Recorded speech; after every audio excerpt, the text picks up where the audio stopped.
نیکیاں کرنی ہے. تدارک کا مطلب ہے کہ اس کا اتار، اس کی جگہ اب اور نیکیاں زیادہ کرنی. اگر معلوم ہو کہ منہیات کا مرتکب ہوا ہے تو توبہ استغفار کرے اور نیکیوں سے اس کا تدارک کرے. مثلاً آپ نے کسی سے وعدہ کیا، وعدہ کر لیتے ہیں نا ہم، چھوٹی چھوٹی بات پہ بڑے پکے پکے وعدے کر لیتے ہیں، لیکن اس کے بعد کیا ہوتا ہے؟ کبھی آپ سے وعدہ خلافی ہوئی؟ بعض اوقات کلی وعدہ خلافی کرتے ہیں ہم، اور بعض اوقات جزوی، آدھی، چوتھائی. کیا اس پہ توبہ کرنی چاہیے؟ ضروری ہے. جی ہاں، اس لیے کہ نبی صلی اللہ علیہ وسلم نے فرمایا جو شخص بات کرے جھوٹ بولے، وعدہ خلافی کرے، امانت میں خیانت کرے، وہ پکا منافق ہے، خواہ نماز پڑھے اور روزہ رکھے. ڈر لگتا ہے اس حدیث سے؟ کوئی نہیں لگتا. اور منافق کی سزا کیا ہے؟ جہنم کے سب سے نچلے گڑھے میں. عمر فاروق جیسے لوگ منافقت سے ڈرتے تھے، اور ہم منافقت سے بالکل بے خوف ہیں. اور آپ دیکھیں کہ شاید ہی کوئی دن ہو کہ جب ہم وعدہ خلافی نہ کرتے ہوں، کبھی کلی اور کبھی جزوی. ہاں یہ کام کر دیں گے، آپ بے فکر رہیں، اور اس کے بعد کیا کرتے ہیں؟ ایسے بھولتے ہیں جیسے کوئی بات ہی نہ ہو. تو اپنے ساتھ ایک تہیہ کر لیں، اگر کہیں میں نے کوئی غلط بیانی کری، کیونکہ انسان ہے نا بھول جاتے، بعض میں آتا نہیں بات ایسے نہیں تھی ایسے تھی. اب جس سے آپ نے کی وہ تو کہیں چلا گیا، اب دوبارہ کوئی موقع ہی نہیں تدارک کا، تلافی کا. تو پھر کیا کریں؟ اب توبہ استغفار کے بعد صدقہ کریں، یا کسی کے ساتھ بھلائی کریں، یعنی کوئی نہ کوئی ایسا کام ضرور کریں کہ جس کے ذریعے اس کا تدارک ہو جائے، اور پھر نیکیوں کے ساتھ اس کو کمپنسیٹ کریں. کہیں وعدہ خلافی ہو جائے تو کیا کریں؟ معافی مانگ لیں، یا پھر کیا کریں؟ معافی کے علاوہ یاد آئے تو پورا کر دیں، چاہے اللہ سے کیا ہو چاہے بندوں سے کیا ہو. اور اسی طرح کثرت سے کوئی نہ کوئی نیکی کا کام کرتے رہیں، کسی کے کام آئے، کسی کی مدد کریں، کسی کی خدمت کریں، کیونکہ بعض اوقات مال نہیں ہوتا اتنا کہ صدقہ کر سکیں، تو اس میں کسی بھی طرح کیا کریں؟ کوئی نیکی کا کام کریں، تو انشاءاللہ اس سے اس کا تدارک ہو جائے گا. پھر ابن القیم کہتے ہیں کہ غفلت پر اپنا محاسبہ کرے، فرائض کی ادائیگی، منہیات اور غفلت پر محاسبہ. ہم غافل ہوتے، فرائض سے غافل، ذکر سے غافل، نیکی کے کاموں سے غافل. وہ کہتے ہیں کہ اگر مقصد تخلیق سے اپنے آپ کو غافل پائے، یعنی پتہ ہی نہیں میری کریشن کا مقصد کیا ہے، تو ذکر و اذکار اور اللہ کی طرف متوجہ ہو کر اس کا تدارک کرے، اللہ سے دعا مانگے، اللہ سے رہنمائی مانگے، مدد مانگے. اب دیکھیے کہ مثلاً اگر آپ نے ذوالحج میں حج کیا اور تمام شرائط کو پورا کرتے ہوئے حج کیا، تو اس کے لیے اللہ کا وعدہ کیا ہے کہ وہ پچھلے سارے گناہ معاف کر دے گا. گویا اب آپ کے پاس ایک سفید کاغذ ہے، اب نئے سرے سے اپنی زندگی کا آغاز کریں. ری بورن ہوتا ہے انسان حج کے بعد. اس میں اپنا محاسبہ کرتے رہنے کی ضرورت ہے کہ اچھا اس پر لکھے. لیکن اگر حج کا موقع نہیں ملا اور ابھی پیچھے بہت ساری ایسی چیزیں ہیں جو ٹھیک نہیں ہیں، تو کبھی آپ ہوم ورک کرتے ہیں اور اس میں کوئی چیز ٹھیک نہیں لکھی جاتی تو کیا کرتے ہیں؟ رب کرتے ہیں، مٹاتے ہیں، وائٹنر لگاتے ہیں، ریزر لگاتے ہیں اور اس کو صاف کرتے ہیں. تو توبہ اور استغفار کے ذریعے اس کو صاف کریں. لیکن یاد رکھیں کہ بہت ضروری ہے کہ انسان نیکیوں پر استقامت کے لیے اسباب اختیار کرے، اور ان اسباب میں ایک بہت اہم صحبت صالح ہے، نیک لوگوں کی صحبت. عموماً گناہوں کا ارتکاب کب ہوتا ہے، کیوں ہوتا ہے، کہاں ہوتا ہے؟ بتائیے.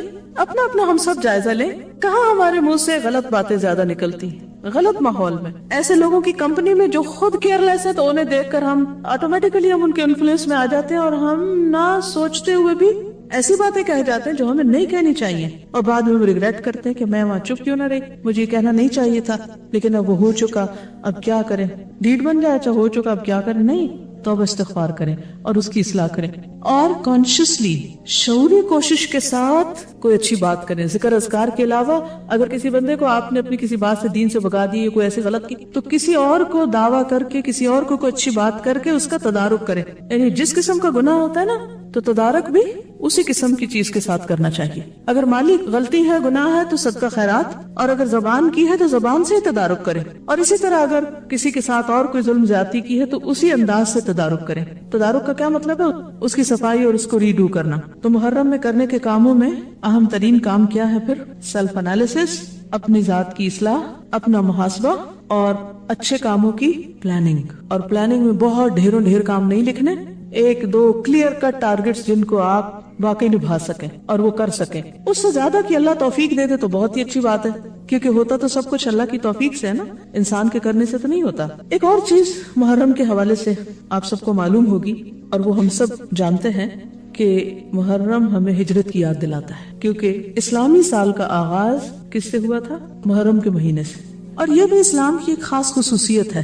عیسوی سال کس سے شروع ہوتا ہے؟ اس کی مناسبت کیا ہے؟ عیسیٰ علیہ السلام کی ولادت. اور وہ مشہور روایت ہے، وہ صحیح ہے یا نہیں ایک الگ بات ہے. لوگ کون سا دن مناتے ہیں ان کی یاد میں 25 دسمبر کا کرسمس جو منائی جاتی، تو وہ بھی سال کا آخری مہینے میں ہے، یعنی سال کا آخر ہو رہا ہوتا ہے، اور اس کی مناسبت سے عیسوی سال شروع ہوتا ہے، یعنی نیا سال اس کے چند دن کے بعد شروع ہوتا ہے، نیو ایئر۔ اسی طرح بکرمی سن جو ہے وہ راجہ بکر ماجید کی پیدائش کی یادگار میں شروع ہوتا ہے، یعنی اس کی مناسبت سے شروع ہوتا ہے۔ رومی سن جو ہے وہ سکندر اعظم کی پیدائش کی مناسبت سے شروع ہوتا ہے، یا اس کا آغاز اس کی مناسبت سے۔ اسی طرح یہود اپنے سال کا آغاز حضرت سلیمان علیہ السلام کی تخت نشینی کی یاد سے کرتے ہیں۔ تو میجورٹی جو دوسرے مذاہب یا ادیان کی فالوور ہے وہ اپنے سالوں کا آغاز اپنے جو بڑے ہیں ان کی پیدائش یا ان کی نسبت سے کسی خاص واقعے کے ساتھ کرتے ہیں، لیکن مسلمان اپنے اسلامی سال کا آغاز بالکل ایک انوکھے واقعے کے ساتھ کرتے ہیں، اور وہ ہے واقعہ ہجرت۔ بعض لوگوں کا خیال ہے کہ شاید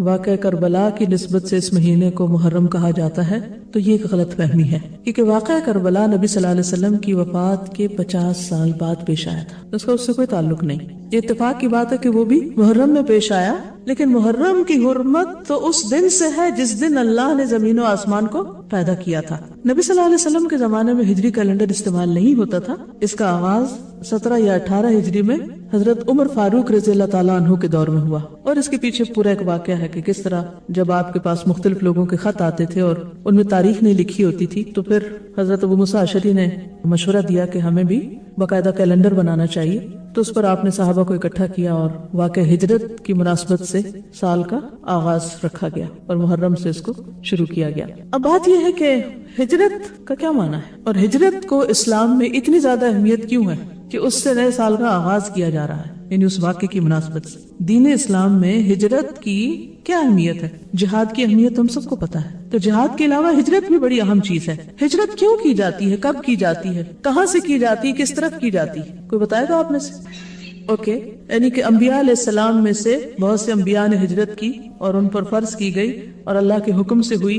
نبی صلی اللہ علیہ وسلم نے بھی مکہ سے مدینہ کی طرف ہجرت کی، لیکن ہجرت کیوں کی جاتی؟ جی، جب اس حالت میں ہمارا عمل درست نہیں ہے تو ہمیں اس حال سے کسی اور حال میں نبی کی ضرورت ہے تاکہ وہاں جا کر وہ ہونا پڑے۔ جی ہاں، اللہ نے ہمیں اپنی عبادت کے لیے پیدا کیا ہے اور وہ ہمیں ہر حال میں کرنی ہے، اس کے لیے کوئی ایکسکیوز نہیں ہے۔ اگر کسی ایک ماحول میں وہ عبادت نہیں ہو سکتی تو ہم پر کیا لازم ہے کہ ہم کیا کریں؟ وہاں سے ہجرت کر لیں، اس جگہ کو چھوڑیں اور دوسری جگہ جا بسیں۔ ابراہیم علیہ السلام نے ہجرت کی، انی مہاجر الی ربی سیہدینی۔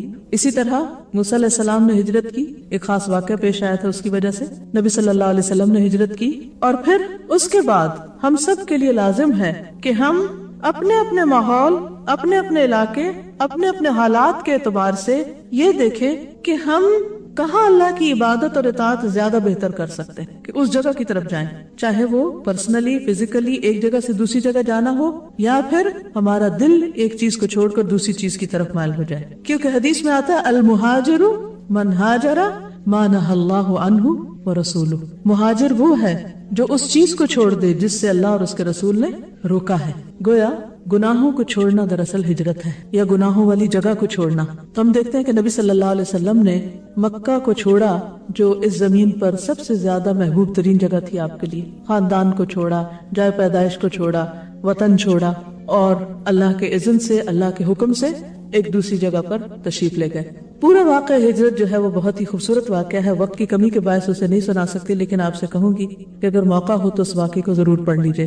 بخاری میں بھی اس کی تفصیل آتی ہے، اور انسان کی آنکھیں اشک بار ہوئے بغیر رہتی نہیں جب وہ پورا واقعہ سامنے آتا ہے کہ کس طرح آپ پر وہ زمین بالکل تنگ کر دی گئی، آپ کے گھر کا محاصرہ کر لیا گیا، اور کس طرح آپ اللہ کے اذن سے ان سب لوگوں کے بیچ میں سے نکل کر مکہ سے مدینہ کی طرف آ گئے، کس طرح غار ثور میں آپ نے پناہ لی، وہاں کیا حالات ہوئے، اور پھر راستے میں کیا کیا واقعات پیش آئے۔ اور پھر صرف آپ نے نہیں، آپ کے ساتھ حضرت ابوبکر صدیق رضی اللہ تعالیٰ عنہ نے بھی ہجرت کی، اور اس موقع پر ان کی کیفیت کیا تھی؟ حضرت عائشہ کہتی ہے مجھے پہلی دفعہ پتا چلا کہ کوئی شخص خوشی سے بھی روتا ہے، کہ جب انہیں یہ پتا چلا کہ انہیں حضور صلی اللہ علیہ وسلم کے ساتھ ہجرت کا شرف حاصل ہو رہا ہے۔ اور پھر اسی مناسبت سے حضرت ابوبکر رضی اللہ تعالیٰ عنہ کی تعریف بھی آئی ہے قرآن میں، اذ ہما فی الغار، جب وہ دونوں غار میں تھے، اذ یقول لصاحبہ لا تحزن ان اللہ معنا، جب وہ اپنے ساتھی سے کہہ رہے تھے نبی صلی اللہ علیہ وسلم غم نہ کرو، اللہ ہمارے ساتھ ہے، کیونکہ حضرت ابوبکر پریشان ہو رہے تھے کہ اگر ان کفار نے ہمارے پیچھے کو دیکھ لیا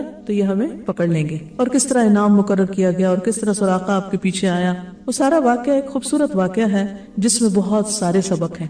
لیکن ان دو کی ہجرت کے علاوہ جتنے بھی صحابہ نے ہجرت کی جس کی بنا پر انہیں مہاجرین کا لقب ملا، ایک خوبصورت لقب، ان میں سے ایک ایک کا واقعہ ایمان افروز واقعہ ہے۔ حضرت عمر کی ہجرت کی اپنی شان ہے، اسی طرح مردوں کے ساتھ ساتھ خواتین نے بھی ہجرت کی۔ حضرت ام سلمہ کی ہجرت اگر آپ پڑھیں یا سنیں تو روئے بغیر رہ نہیں سکتے۔ ام کلثوم کی ہجرت، اسی طرح حضرت زینب کی ہجرت، دیگر خواتین کی ہجرت، کس طرح صرف مردوں نے نہیں عورتوں نے بھی ہجرت کی تھی، اپنا سب کچھ چھوڑا تھا، گھر بار چھوڑا تھا اللہ کی خاطر، اپنا دین اور ایمان بچانے کی خاطر۔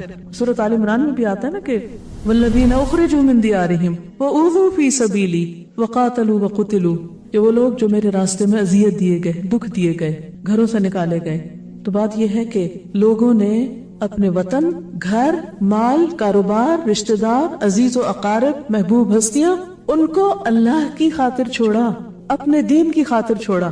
کیا یہ سب کچھ آسان ہوتا ہے؟ جدائی، سیپریشن کتنا تکلیف دہ مرحلہ ہوتا ہے، اور جب آپ کو یہ پتا ہو کہ شاید آپ کبھی واپس نہ لوٹ سکیں گے، وہاں تھوڑا سا بھی سفر پہ جانا ہوتا ہے، یا مثلاً آپ یہاں کلاس میں آئے، کچھ لوگ شاید پہلی دفعہ آئے ہوں یہاں، تو جب آپ گھر سے آ رہے تھے ہو سکتا ہے بچوں کو چھوڑا ہو، کوئی کام چھوڑ کے آئے ہوں، کوئی بہت اہم کمٹمنٹ چھوڑی ہو آپ نے، تو چند گھنٹے بھی گھر چھوڑنا مشکل کام ہے نا، یا نہیں؟ جو لوگ ہاسٹل میں آتے ہیں 1 سال کے لیے پتا ہوتا ہے واپس جانا ہے، شروع میں آ کے کتنا روتے ہیں، سبھی روتے ہیں، پتا ہے مجھے، میں خود بھی بہت روتی۔ اس لیے حج پہ جا رہے ہیں آپ، پتہ ہے اللہ کے گھر جا رہے ہیں، نیکی کے کام جا رہے ہیں، بڑی سعادت نصیب ہو رہی ہے، لیکن گھر چھوڑتے وقت ایک اداسی تو ہوتی ہے نا۔ تو سیپریشن، جدائی، کسی چیز کو چھوڑنا، اس میں صرف جان مال نہیں، انسان کے جذبات بھی انوالوڈ ہوتے ہیں، اور ایک تکلیف دہ مرحلہ ہوتا ہے۔ وہ ممبر جس پر نبی صلی اللہ علیہ وسلم مسجد نبوی میں خطبہ دیا کرتے تھے، جس پہ کھڑے ہو کر، جب آپ نے اس کو چھوڑا تو وہ کس طرح رویا؟ یعنی صرف ہمیں نہیں رونا آتا، بلکہ جن چیزوں پر ہم اللہ کی عبادت کرتے ہیں ان کو جب ہم چھوڑتے ہیں تو وہ بھی اداس ہوتی ہیں۔ جب کوئی نیک بندہ مرتا ہے تو جس جگہ پہ وہ رہتا ہے وہ جگہ بھی اس کو یاد کرتی ہے، لیکن جب کوئی برا مرتا ہے تو شکر کرتی ہے۔ تو اللہ کی خاطر، دین کی خاطر اپنے بچوں کو چھوڑنا، گھر کو چھوڑنا، یہ قربانیاں کرنا، یہ کوئی معمولی چیز نہیں ہے۔ تو گویا ہر سال محرم، ہر نیا سال ہمیں ایک بہت اہم سبق دیتا ہے کہ پچھلی زندگی کے گناہوں کو چھوڑو، غلط کاموں کو چھوڑو، غلط دوستوں کو چھوڑو، غلط ماحول کو چھوڑو، اور اللہ کی خاطر ایک نیا آغاز کرو، رشد و خیر کی طرف بڑھو، ہلال رشد و خیر۔ اور یہ میسج ہر مہینے کے شروع میں ملتا ہے۔ تو یہ صرف محرم ہی کا سبق نہیں، ہر نئے مہینے کے آغاز پر اپنے لیے کچھ نہ کچھ ٹارگٹ رکھا کریں اور ان چیزوں کو دہرایا کریں۔ امام ابن القیم ہجرت کے بارے میں فرماتے ہیں، ہجرت ایک حالت سے دوسری حالت میں جانا ہے۔ کیا ہے ہجرت؟ ایک حالت سے دوسری حالت میں جانا ہے، چاہے فزیکلی، چاہے ایموشنلی، مینٹلی، کسی بھی طرح ایک حالت سے دوسری حالت کی طرف جانا ہے۔ مثلاً دوسروں کو چھوڑ کر ایک اللہ سے محبت کرنا۔ اب آپ دیکھیں ہمیں اپنی اولاد سے کتنی محبت ہوتی ہے، شوہر سے محبت، دوستوں سے محبت، یعنی کس کس سے محبت۔ ٹھیک ہے، یہ محبتیں بھی اللہ نے ہمارے اندر رکھی ہیں، لیکن ہمارے ایمان کا تقاضا ہے کہ اللہ رسول کی محبت ہر چیز کی محبت سے بڑھ کر، اور ہمیشہ ہمیں اس کا جائزہ لیتے رہنا چاہیے، صبح شام جائزہ لینا چاہیے۔ تو دوسروں کی محبت سے بڑھ کر اللہ کی محبت اختیار کرنا بھی، وہ کہتے ہیں یہ بھی ایک ہجرت ہے۔ دل کا دوسروں کی تابعداری کرنا چھوڑ کر صرف اللہ کی اطاعت کرنا، دوسروں کا خوف چھوڑ کر صرف اللہ سے ڈرنا، دوسروں سے توقعات رکھنا چھوڑ کر صرف اللہ سے امید رکھنا، دوسروں پر بھروسہ کرنا چھوڑ کر صرف اللہ پر بھروسہ رکھنا، دوسروں سے سوال کرنا اور ان کا سہارا ڈھونڈنے اور منت سماجت کرنے کی بجائے صرف اللہ سے التماس کرنا، اس سے دعائیں مانگنا، یہ بھی ہجرت ہے۔ اپنے آپ کو دوسروں کے سامنے جھکانا اور ان کے حوالے کرنے کی بجائے صرف اللہ کے آگے جھکنا اور اپنا آپ اس کے سپرد کرنا، یہ اللہ کی طرف جانے کا حتمی ذریعہ ہے، حتمی، فائنل۔ کیا؟ اللہ کے آگے جھکانا، اللہ کے آگے چھوٹا ہونا۔ بے شک حقیقی توحید، اصل توحید دوسروں سے بھاگ کر اللہ کی طرف جانا ہے، اللہ کی طرف بھاگنا ہے۔ ایک ہے لوگوں سے بھاگ کر اللہ کی طرف بھاگنا، برائیوں کو چھوڑ کر نیکیوں کی طرف بھاگنا۔ فَفِرُّوا إِلَى اللَّهِ، یہ ہے اصل ہجرت۔ بس اللہ کے عذاب سے بچ کر اس کی رحمت، اسلامی وحدانیت کی طرف، اسلام کی توحید کی طرف دوڑ لگاؤ۔ تو بات یہ ہے کہ اسلامی کیلنڈر اپنی نوعیت کے اعتبار سے منفرد کیلنڈر ہے، اور یہ ہمیں ہجرت کی یاد دلاتا ہے۔ اور اسی طرح ہمیں اپنی عادات میں بھی کچھ عادات سے ہجرت کرنی ہے۔ مثلا کیا کیا چھوڑنا ہے؟ منہیات کی بات تو ہوئی نا ابھی، نفس کی غلامی سے اللہ کی غلامی کی طرف، جھوٹ سے سچ کی طرف، تکبر سے عاجزی کی طرف، شکوہ سے شکر کی طرف، سستی سے چستی کی طرف، مایوسی سے امید کی طرف, غیبت سے نصیحت کی طرف, گناہوں سے توبہ یعنی گناہ کرنے کی بجائے ان کو چھوڑنے یا توبہ کی طرف, خیانت سے امانت کی طرف, ناراضگی سے عفو درگزر کی طرف, بے صبری سے صبر کی طرف. یہ ساری چیزیں بھی ہمیں کچھ چیزوں کو چھوڑ کر کچھ نئی چیزیں اختیار کرنے کا سبق دیتی ہیں. تو ہم سب اپنا اپنا محاسبہ کریں, اپنا اپنا جائزہ لیں کہ ہمیں کون سی چیزیں چھوڑنی ہے اور ان کی جگہ کون سی رکھنی ہے.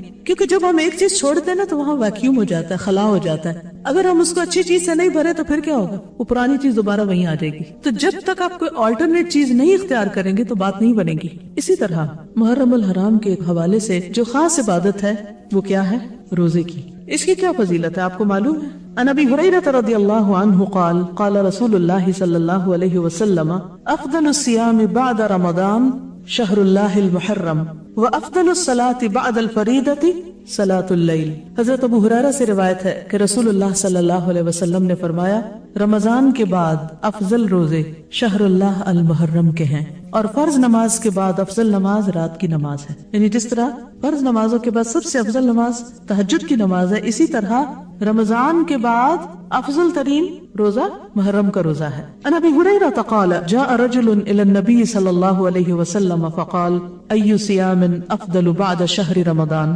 قال شہر اللہ الذی تدعونہ المحرم.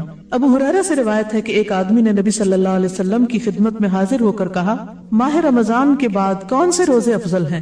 آپ نے فرمایا اللہ کے اس مہینے کے جسے تم لوگ محرم کہتے ہو. حضرت ابن عباس سے عاشورہ کے روزے کے بارے میں پوچھا گیا, خاص طور پر 10ویں محرم کا روزہ جو ہے. جب حضرت ابن عباس سے اس کے بارے میں پوچھا گیا تو انہوں نے کہا میرے علم کے مطابق رسول اللہ صلی اللہ علیہ وسلم نے کسی دن کو سب دنوں سے افضل سمجھ کر روزہ نہیں رکھا سوائے اس دن کے یعنی عاشورہ کے, اور نہ کسی مہینے کے سوائے اس مہینے کے یعنی رمضان میں. یعنی رمضان کے روزے بہرحال سب سے افضل ہے, اس کے بعد ثواب کے اعتبار سے اس دن کا روزہ.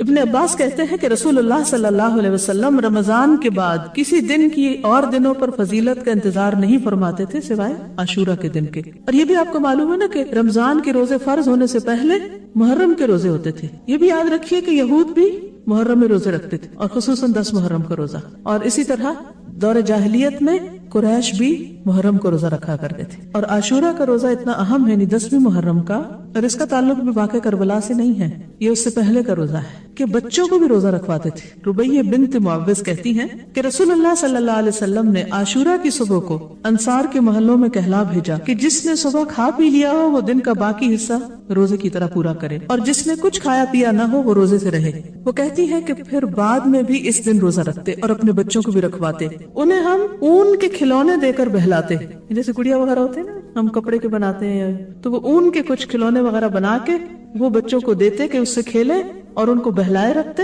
جب کوئی کھانے کے لیے روتا تو وہی دیتے یہاں تک کہ افطار کا وقت آ جاتا ہے. اب یہ رونے والے بچوں کا روزہ ہے, کون سی عمر کے بچے ہو سکتے ہیں؟ بہت چھوٹے بچے.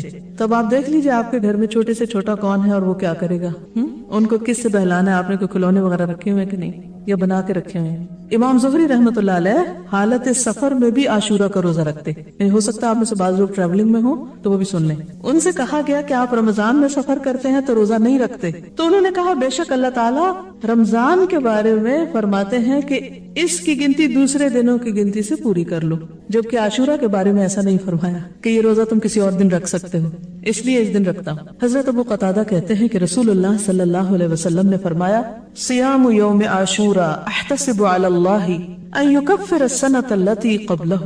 صحیح مسلم.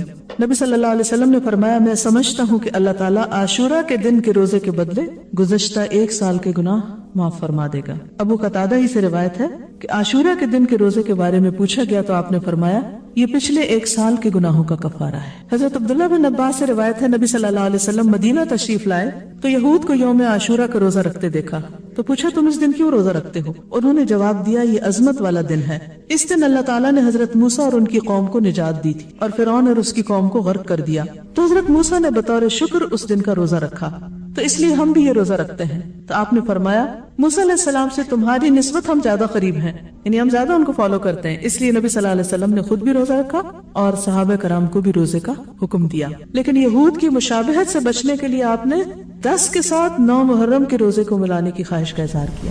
حضرت عبداللہ بن عباس سے روایت ہے کہ رسول اللہ صلی اللہ علیہ وسلم نے عاشورہ کا روزہ رکھا اور لوگوں کو بھی اس کے رکھنے کا حکم دیا.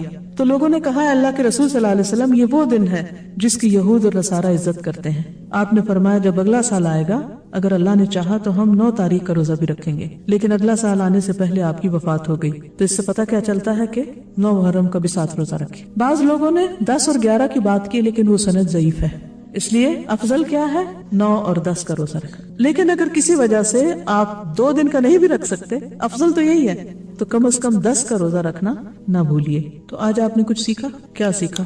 کیا آپ چاہتے ہیں کہ اور بھی سیکھیں؟ پھر آپ میں سے ہر ایک پہ لازم ہے کہ یہ پمفلٹ خود بھی پڑھیں. جو میں نے باتیں کی اس میں سے بہت سی باتیں اس میں مختصراً ٹو دا پوائنٹ لکھی گئی، اور اس پمفلٹ کو کسی نہ کسی کو دیں اور پڑھ کر سنائیں اور اس تک پہنچائیں. یہ منیمم ہے، 7 بھی کر سکتے ہیں، 10 بھی کر سکتے ہیں، اور اس سے آگے جتنے چاہیں بڑھا لیں. ٹھیک ہے. اسی طرح اس ٹاپک پر کیسٹ بھی ہیں، سال نو کا پیغام بسلسلہ محرم الحرام. نئے سال کے شروع میں ہمیں چونکہ وقت آپ دیکھیں کہ سال پہ سال گزرتے جا رہے ہیں، مہینوں پہ مہینے گزرتے جا رہے ہیں، اس لیے بہت ضروری ہے کہ ہم اپنے وقت کی قدر و قیمت پہچانیں، اور صرف سالوں کو نہیں، مہینوں، ہفتوں اور دنوں کو نہیں، گھنٹوں اور منٹس کو نہیں، لمحوں کو بھی بچائیں، ان کی بھی حفاظت کریں. تو اس لیے یہ کیسٹ بھی سنیں، لمحوں کی حفاظت، کیونکہ ہم سب نے کیا کرنی ہے؟ ہجرت. کس سے؟ اپنی بری عادتوں سے، گناہوں سے، سستی سے اور دنیا کی محبت سے. صرف جسمانی ہجرت نہیں، مائگریشن آف ہارٹ بھی ضروری ہے. ٹھیک ہے. دل بدلے گا تو زندگی بدلے گی. تو کریں گے ہجرت. بہت ہی خوبصورت نظم ہے، الہجرت رحلت ہادینا. ہجرت کیا ہے؟ ہمارے ہادی محمد صلی اللہ علیہ وسلم کا سفر ہے، ٹرپ ہے، رحلہ ہے. اس سے کیا نکلا؟ نتیجہ کیا نکلا؟ حمل الاسلام لنا دینا. یعنی آپ نے اس رحلے میں اپنے ساتھ کیا لے کر گئے؟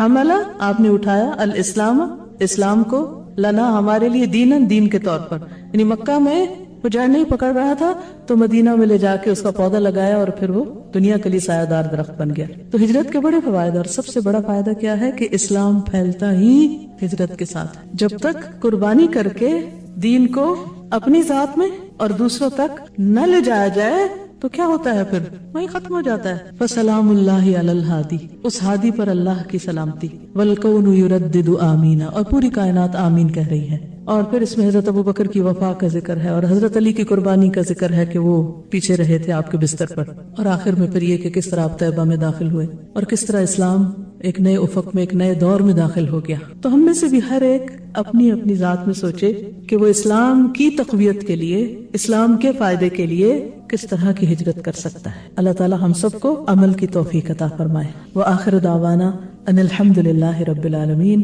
سبحانک اللہم وبحمدک، نشہد ان لا الہ الا انت، نستغفرک ونتوب الیک. السلام علیکم ورحمۃ اللہ وبرکاتہ.